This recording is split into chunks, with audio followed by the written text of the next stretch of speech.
Bagaimana? Apakah semua padi sudah dibeli? Beres, Nyi. Beres-beres saja kamu. Awas ya, nanti saya periksa pekerjaanmu. Boleh periksa lumbungnya, Nyi. Bahkan lumbungnya sudah dipenuhi oleh padi. Iya, Nyai, yang di dalam sudah penuh. Siapa yang suruh kamu ikutan bicara?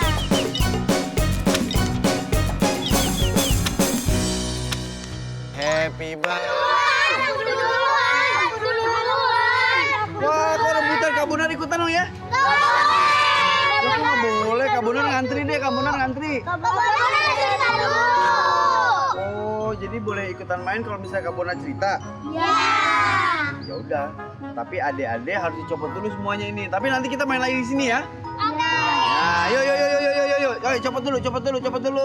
Ayo, copot. Tapi copot di sana nih, yuk. Sambil dicopot. Yuk. Nah, sekarang Kak Bonar cerita ya. Mau tahu ceritanya gimana nih? Nah, adik-adik yang di rumah dengerin Kak Bonar ya. Jadi ceritanya begini. Kak Bonar buka dulu buku ceritanya. Judulnya Si Tuba Gendit. Nah, jadi cerita ini cerita legenda dari Jawa Barat. Vilo, lihat sini dong. Nih lihat gambarnya nih. Jadi cerita ini judulnya Si Tuba Gendit ya. Ini tuh cerita legenda dari Jawa Barat. Tepatnya di Garut. Wah, kamu udah pernah dengar Si Tuba Gendit ya sayang ya? Ya, jadi Kak Bonar ceritain lagi ya adik-adik ya. Nah, jadi gini nih. Nih, jadi zaman, ya sebentar sayang. Nah nih, gantian. Ya, jadi zaman dahulu kala, tuh adik-adik di rumah bisa lihat ya. Di daerah Garut ada sebuah desa, ya desanya itu subur banget. Wah desanya pokoknya bagus deh. Jadi padi-padinya itu tumbuh subur, terus sawahnya juga penuh sama air gitu ya. Jadi di sana nggak pernah kekeringan air. Nah terus di situ masyarakatnya nggak pernah kekurangan air, jadi banyak, nggak pernah surut. Jadi daerahnya itu subur banget.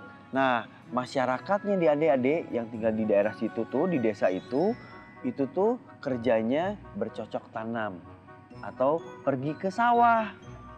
Petani pinter saya, Hani pinter ya. Oke, jadi mereka ini semuanya masyarakatnya petani. Tapi kan desanya ini sebenarnya kaya ya, cuman masyarakatnya miskin. Kenapa bisa kayak gitu ya adik-adik ya? Soalnya begini, jadi kalau misalnya petani-petani ini udah panen nih padinya, kan harusnya padinya itu kan dijual kan, terus mereka dapat uang. Nah, cuman mereka ini harus ngejual sama satu tengkulak namanya Nyai Endit.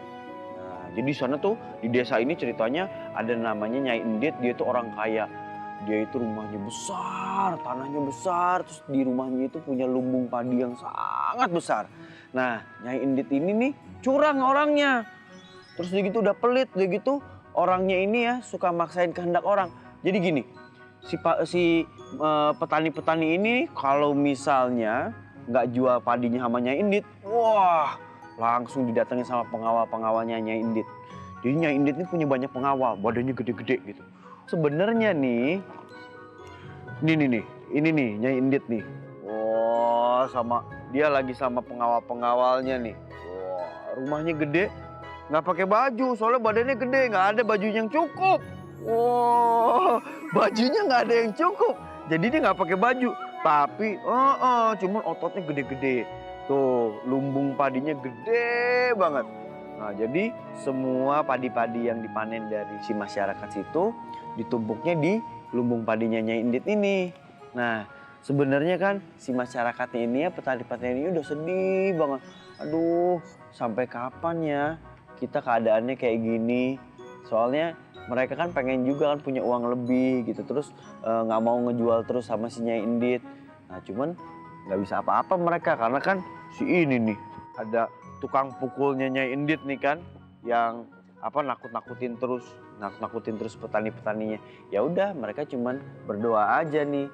Nah ini ada nih ceritanya si petani itu lagi ngeluh, ya Tuhan gimana ya, kapan ya keadaan ini berubah. Terus ada petani satu lagi gitu ya, masyarakat satu lagi tuh dia bilang gini, udah kita sabar aja, jadi orang sabar aja. Lebih baik kita berdoa aja sama Tuhan, pasti suatu saat Nyai Indit ada yang ngebales katanya gitu.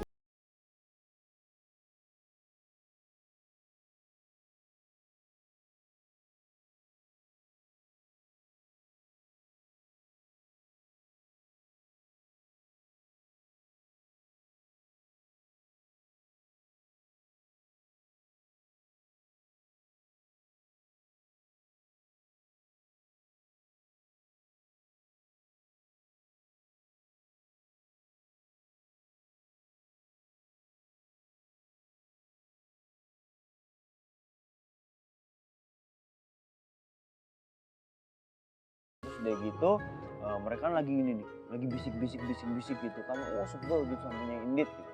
Nah sementara di sebelah sana Nyai Indit nih ya, dia lagi ini nih, lagi ngontrol lumbung padinya kan. Wah, karena kan dia pengen pengen maksa si petani-petani ini untuk ngejualin padi-padinya sama dia. Terus dia nyuruh centeng-centengnya, hei centeng-centeng, ayo cepet mintain tuh padi-padinya sama petani-petani di sini.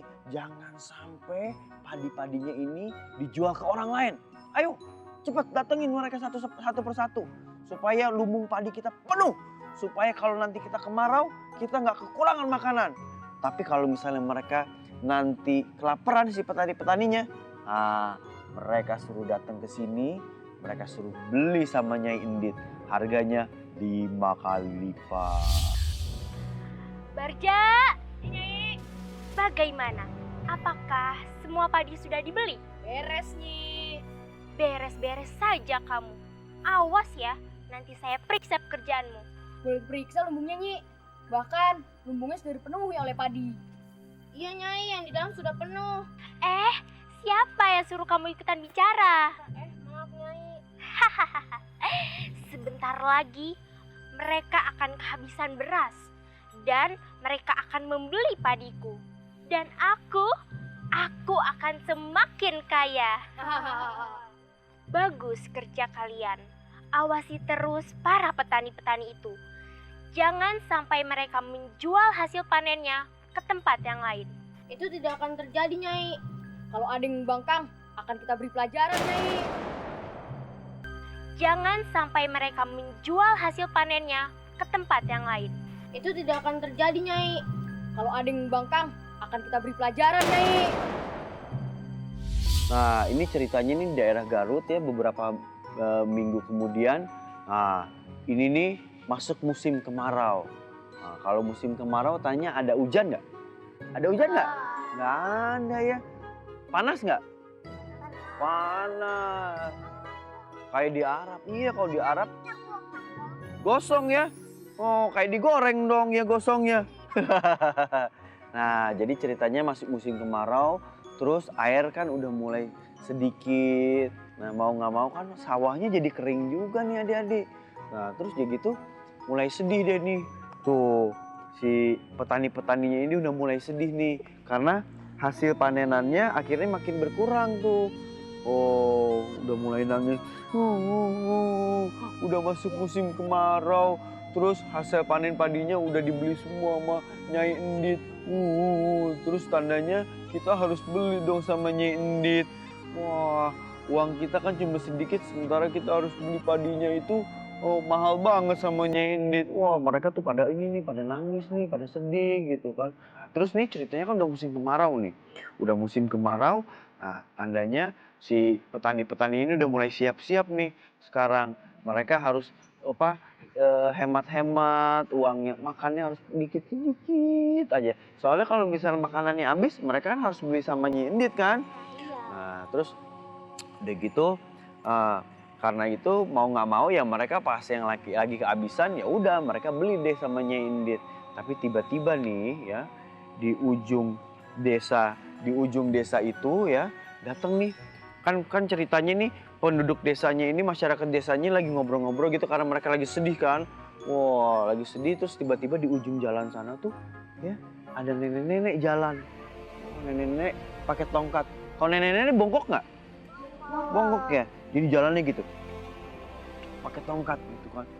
Oh, terus jalan-jalan gitu, terus gitu. Nah, neneknya ini sebenarnya udah tahu keadaan di desa itu. Dia bilang gini, aduh kasihan ya, ini masyarakat yang ada di desa ini. Karena mereka sebenarnya kan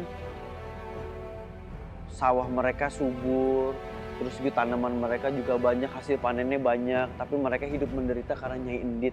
Dia bilang gitu. Terus si nenek ini bilang gini, suatu saat harus ada yang membalas perbuatan dari Nyai Endit ini. Dia bilang gitu kan.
Par, makan di rumah saya saja. Tapi seadanya ya. Tidak perlu. Saya hanya ingin melihat reaksinya kalau ada yang meminta sedekah. Tapi nenek harus hati-hati sama centeng-centengnya. Oh, saya tidak takut. Oh iya, tolong beritahu kepada seluruh penduduk untuk segera mengungsi karena akan segera terjadi banjir yang besar. Ah, nenek bercanda ya? Mana mungkin di musim kemarau ini ada banjir besar. Tidak, saya tidak bercanda. Segera mengungsilah dan bawa barang berharga milik kalian. Baik, Nek.